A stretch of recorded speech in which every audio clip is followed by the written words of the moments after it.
Halo semuanya, salam damai Kristus bagi kita semua. Kali ini kita akan menyimak salah satu video dari seorang ustadz. Katanya mantan misionaris. Ini seperti yang kalian lihat di depan layar. Katanya dia adalah mantan misionaris yang beberkan cara memurtadkan kiai dan santri dalam 5 menit dengan Al-Quran. Wow, luar biasa.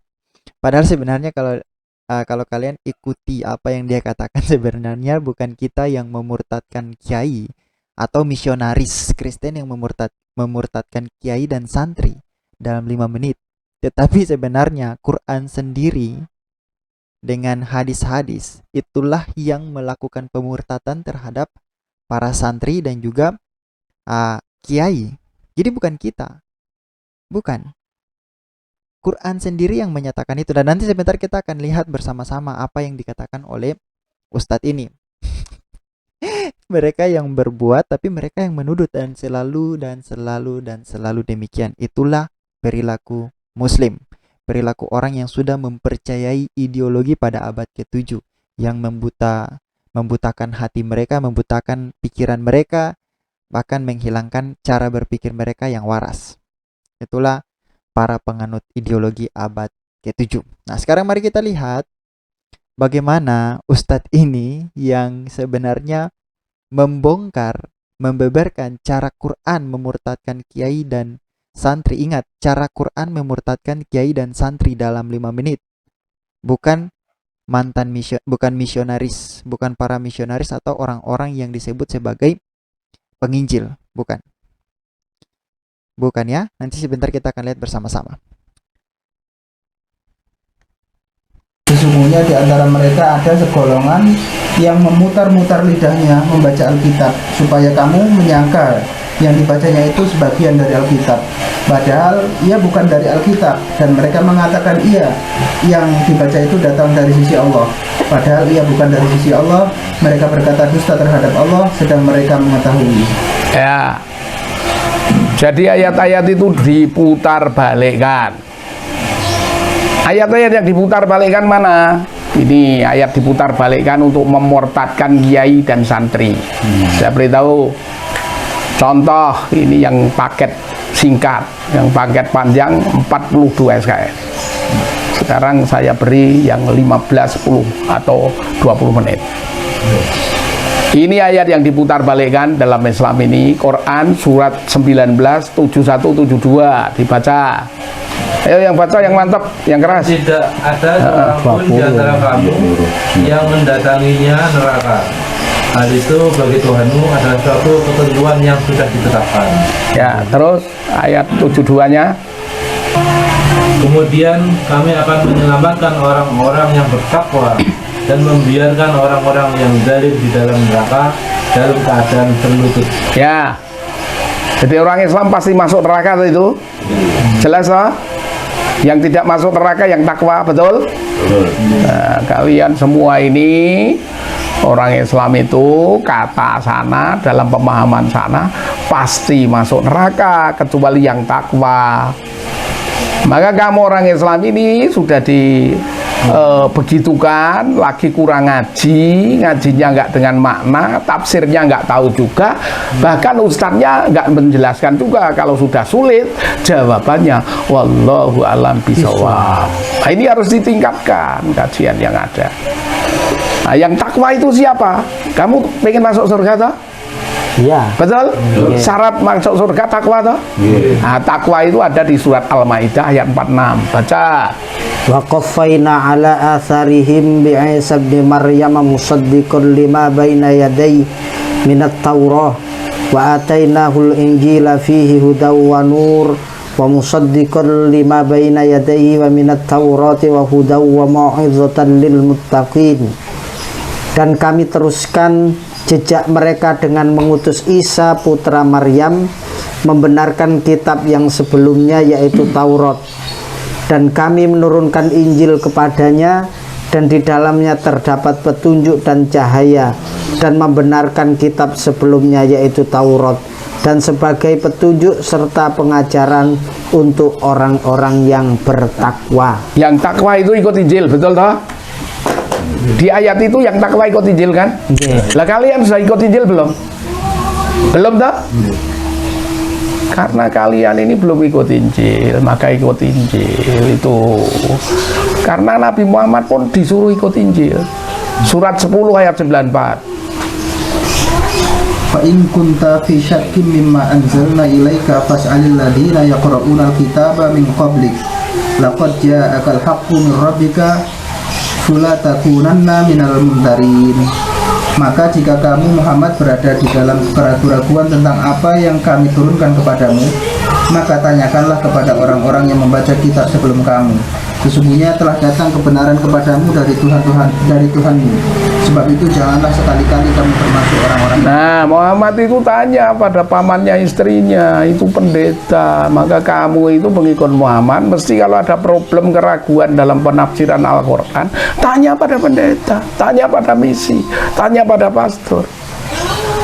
Maka kalian ini adalah mumpung masih ada waktu, supaya kalian mendapat kebenaran, segera ikut Isa dalam bahasa Arab, Yesus di dalam bahasa mereka, ya, Yesus dalam bahasa Nasrani yang ada. Nah, maka baca itu dengan artinya surat yang ke-43 ayat 61. Wa innahu la'ilmun lis-sa'ati fala tamtarunna biha wattabi'un. Hadza siratum mustaqim. Ya, baca artinya enggak, ini yang baca ini, yang Dan Al-Quran ini. sesungguhnya Isa itu benar-benar memberikan pengetahuan tentang hari kiamat. Karena itu janganlah kamu ragu-ragu tentang kiamat itu, dan ikutilah aku, inilah jalan yang lurus. Nah, Isa ngajari ilmu kiamat toh? Nabi terakhir yang turun nanti di menjelang kiamat, Nabi Isa toh? Nah, kalian itu kalau mau ikut jalan benar harus ikut Yesus, itulah jalan yang benar. Maka kalian untuk benar silahkan mengikuti Yesus, jadi Katolik, jadi Kristen, murtad dari Islam. Begitulah teknik sebentar. Oke. Oke, sebentar. Ya.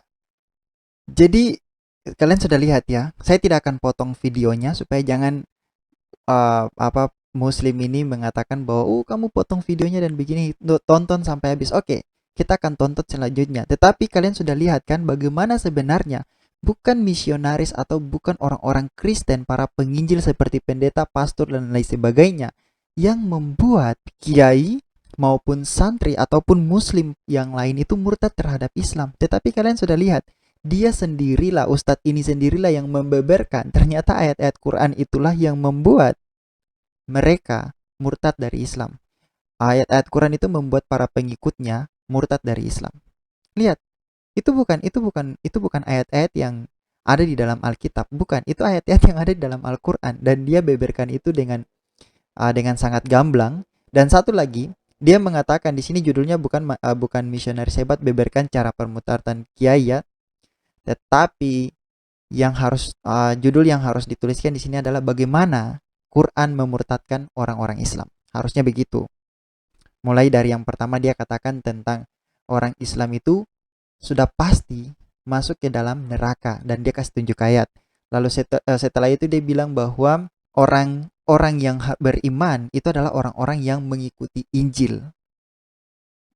Lalu selanjutnya dia mengatakan bahwa dalam Quran mengakui Isalah yang mengetahui hari kiamat, dan kalau dia koneksikan itu dengan Yesus dalam Alkitab, maka sudah tidak ada lagi apapun bagi Islam.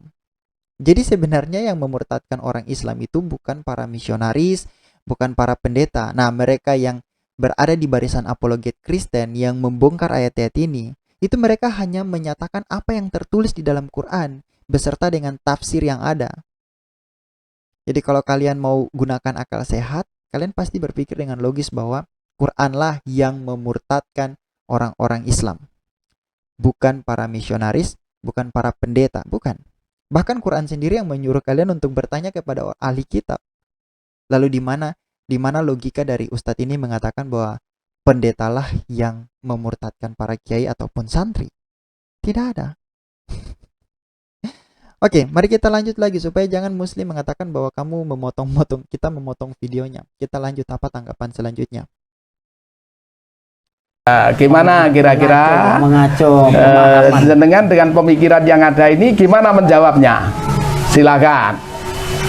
Saya tanya karena kalian ini aktivis yang bertanggung jawab di lingkungan masyarakat, wajib mencerdaskan umat dan masyarakat, wajib dilatih secara khusus sehingga bisa menjawab, bukan sekedar wallahu a'lam bishawab.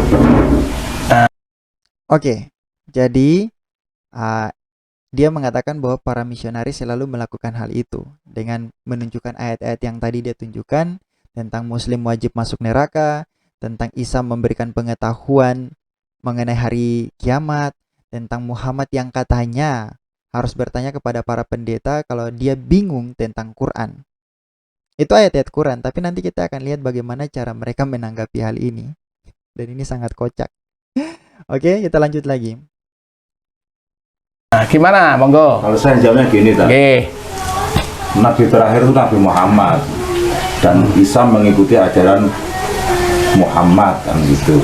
Jadi ya kebenaran mutlak ya tetap di Nabi Muhammad. Ya. Kalau saya menjelaskan itu. Nah, ini memang betul jawaban yang ada begitu. Tapi argumentasi yang ada itu, mereka berargumentasi begitu. Bagaimana buktinya kalau Nabi Muhammad itu yang terakhir? Apa buktinya? Di surat apa, ayat berapa? Surat Al-Maidah Ayat berapa? ayat berapa itu ya? Al-yawma akmaltu lakum ya. Al-yawma akmaltu lakum Dinakum wa atmamtu alaikum nikmati wa raditu lakumul Islam. Ya, itulah jawaban yang ada dari Muhammad yang mendapatkan Quran di Gua Hira tanpa saksi. Dan setelah mendapat Quran tanpa saksi itu, berikutnya adalah menggigil, kemudian dikemuli oleh istrinya. Karena itu sesungguhnya bukan Roh Kudus, tapi roh jahat, sehingga setan dan persis. Begitulah. Apa jawabnya? Siapa? Oke, pertama, dia mengatakan bahwa Muhammad adalah nabi terakhir dan dia tunjukkan buktinya di dalam Qurannya. Lalu dia mengatakan bahwa Yesus ini memang Muslim ini memang raja klaim, the king of claim, raja klaim. Dia mengatakan bahwa Yesus mengikuti ajaran Muhammad. Sejak kapan Yesus mengikuti ajaran Muhammad yang baru ada pada abad ke-7? Di mana ajaran Muhammad itu mengawini bocah kecil. Teladan Muhammad adalah mengawini bocah 9 tahun, bocah 6 tahun atau 7 tahun. Dan bahkan menggawili dia pada waktu dia berumur 9 tahun. Itu ajaran dari mana? Ajaran dari mana seperti itu? Bahkan ajaran Muhammad adalah kamu yang murtad dari Islam, darahmu halal. Darahmu halal. Halal dalam artian ya, kalian yang tahu sendiri. Jadi sejak kapan Yesus mengajarkan hal-hal seperti itu? Sejak kapan Yesus mengikuti ajaran-ajaran seperti itu? Tidak ada. Tidak ada satupun ayat yang membuktikan bahwa Yesus mengikuti ajaran Muhammad. Bahkan itu namanya kamu melakukan anakronisme. Karena seharusnya Muhammad itu yang harus mengikuti ajaran Yesus, bukan sebaliknya Yesus mengikuti ajaran Muhammad. Itu anakronisme. Yesus yang ada duluan, bukan Muhammad yang ada duluan. Bahkan Muhammad tidak pernah mengikuti ajaran Yesus. Tidak pernah mengikuti ajaran Yesus. Muhammad melanggar seluruh ajaran Yesus Kristus. Dan bukan hanya seluruh ajaran Yesus Kristus. Muhammad melanggar seluruh hukum Taurat. Dan itu saya sudah buat video khususnya. Muhammad melanggar seluruh hukum Taurat. Apa yang tidak dilanggar oleh Muhammad? Coba kalian tunjukkan. Dan kita akan buktikan satu-satu bahwa Muhammad itu melanggar seluruh hukum Taurat. Nah, kita lanjut lagi dengan jawaban dari argumentasi yang katanya dari misionaris untuk memurtadkan orang-orang Islam, khususnya kiai dan santri. Mari kita lihat lagi. Saksinya ketika itu. Yo, ini contoh. Yo, dengan mau jawab? Ya, kalau dalam tafsir itu kan yang dimaksud dengan ahli kitab dan Rasulullah itu beda. Kita zaman Rasulullah itu kenapa Rasulullah suruh tanya ke ahli kitab? Karena ketika itu ahli kitab masih tauhid, jadi masih Asliyah. asli ya. Mereka percaya Nabi Isa itu bukan Tuhan, agamanya agama tauhid. Sehingga kalau zaman sekarang sudah beda lagi, karena Injil banyak sudah dirubah, sudah bukan ahli kitab lagi. Ya. Sekarang Nasoro. Ya. Jadi jawabannya begitu, dikatakan bahwa Injil sekarang sudah tidak asli, yang dulu asli. Tunjukkan yang asli, jangan sampai menuduh tanpa bukti. Itu kalau kalian itu saya tuntut karena memfitnah itu 6 tahun penjara fitnah itu. Buktikan. Oke, menyangkut dengan yang tadi, kalau kalian dengar pakai headset, kalian dengar pakai earphone, itu menyangkut dengan yang tadi dia katakan bahwa pada waktu itu mengapa Muhammad harus bertanya kepada kepada ahli kitab atau orang-orang yang memegang Injil, karena pada waktu itu mereka belum menuhankan mereka belum menuhankan Yesus. Tadi dia katakan seperti itu ya. Kalau saya salah dengar silakan kalian koreksi. Tapi begini, inilah yang saya katakan, orang-orang ini memang tidak mengerti tentang sejarah. Orang-orang ini memang buta tentang sejarah. Orang-orang yang mengikuti ajaran Muhammad, ideologi abad ke-7, mereka itu adalah orang-orang yang buta tentang sejarah. Karena salah satu tulisan dari Pliny the Younger itu menyatakan bahwa orang-orang Kristen itu mereka setiap minggu berkumpul untuk memuji dan memuliakan Kristus, menyembah Kristus. Itu ada dalam surat Pliny the Younger. Kalau saya tidak salah ya, nanti silakan kalian cross check ulang. Saya tidak membuka datanya di sini, karena ini saya langsung reaksi secara langsung. Jadi mengatakan bahwa Muhammad pada waktu itu, Muhammad harus disarankan untuk bertanya kepada ahli kitab, karena ahli kitab belum pada waktu itu tidak menuhankan Yesus, itu keliru. Karena sebelum ada Muhammad, orang-orang sudah menyembah Yesus Kristus, orang-orang sudah menyembah dia sebagai Tuhan dan memuji serta memuliakan dia. Makanya belajar sejarah, jangan beriman buta. Kalian muslim harus belajar sejarah. Jangan kalian beriman buta karena kalian buta dalam segala sesuatu, dalam segala hal mengenai sejarah. Makanya tidak heran kalian ditipu Adi Hidayat tentang Thomas Matulesi memiliki nama yang sebenarnya adalah Ahmad Tusi dan dia seorang Islam. Lalu satu lagi, kalian ditipu oleh kelompok kalian sendiri yang mengatakan bahwa Gajah Mada itu sebenarnya Islam, Gajah Mada. Nah, itu kan otak kalian sudah tidak dipakai. Mari kita lanjut lagi. Yang asli mana? Nah ini yang susah kan pembuktian itu. Nah, di dalam Injil sendiri kan ada benturan-benturan ayat. oh yang mana buktinya? Yang benturan yang mana? Kemudian yang asli yang mana? Menuduh Injil kami itu tidak asli, Alkitab kami tidak asli, kalian tidak ada bukti, berarti itu fitnah. Fitnah itu dalam pasal KUHP itu adalah 6 tahun penjara. Nah, gimana kira-kira? Kalau berani kita proses. Ini maaf. Loh, saya sebagai mantan sana, saya menyampaikan begitu. Maka kita itu harus mengadakan pelatihan. Bukan sekedar datang membawa bantuan wujud itu saja. Bantuan boleh, tetapi harus terpadu pemikiran yang ada. Karena perangnya sekarang global.